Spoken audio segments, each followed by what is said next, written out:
G'day, how's it going? Thrifty fast 50s are a cash cow for any camera company, and Canon is no different.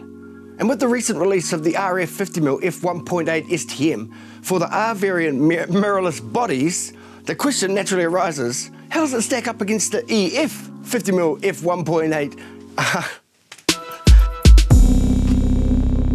Look, I don't know what happened there, but I was cracking myself up. But essentially, we've had the release of the RF 50mm f1.8 for the Canon R variant mirrorless bodies. So that includes the RP, the R, the R5, and the R. Not to forget the RA, I should say. And there's also a stack more bodies coming out on the market as well over the next year or so, including the R variant APS-C size sensor model, which is going to be aimed at bragging more of those existing DSLR owners over. Now, if you do shoot DSLR or mirrorless for that matter, and you don't have a 50mm lens, well then you should do, but in most cases you are going to, and that's what Canon's banking with releasing the RF version. But have they miscalculated? I mean, there's way fewer users on the R variant cameras than there are on the DSLR, so are they going to see that cash rolling in right from the start? And if they do, is it justified? Okay, so that being noted, we're going to say here it's basically the same lens. It's being released at twice the price. It's got some very small cosmetic upgrades in terms of the plastic is now a more robust engineering plastic. But otherwise it's still the same non-weather sealed metal mount system, plastic body with the same optics inside, maybe slightly more refined, but essentially the same design. It's got exactly the same STM motor, it's exactly the same weight and exactly the same dimensions, but it's twice the price. I mean, that's the thing that really I struggle to cover off, is that it's twice the price. I mean, they're releasing the same product some years later for a different system, but doubling the price seems a little bit hard to work out why that would happen.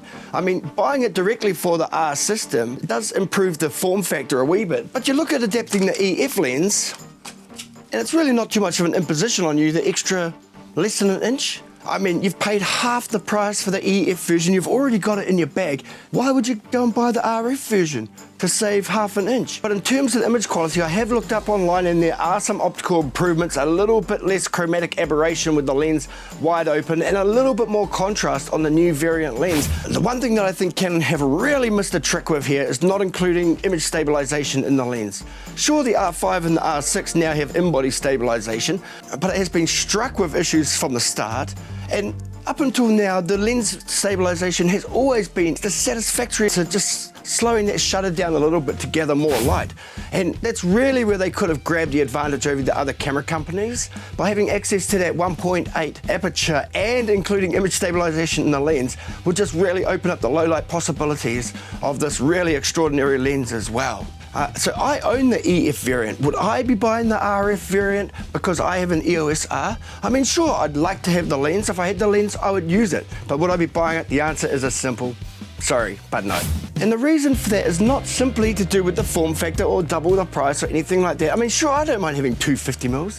What's the harm in having two 50mm? But the fact of the matter is I have the RF 35mm f1.8 STM IS macro, and also I'm going to buy the RF 85mm f2. And that's also got image stabilization and macro capabilities. And because both of those lenses, the 35 and the 85, have close focusing capability, it means that you can cover the 50mm focal range without even having a 50mm.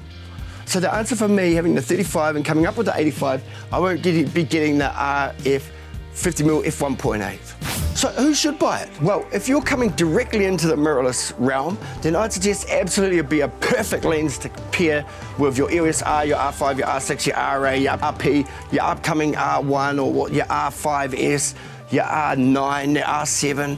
There's so many coming out, so it'll go really, really well. And I wouldn't be surprised to see if Canon doesn't kit this with quite a few of those upcoming releases. It'd be interesting to see Canon kit a camera body on release with a prime lens.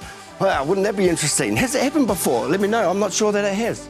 Anyway, so that's it. It's a bit of an off-the-cuff comparison, but basically you're looking at the same lens, same optics, same focusing motor, double the price.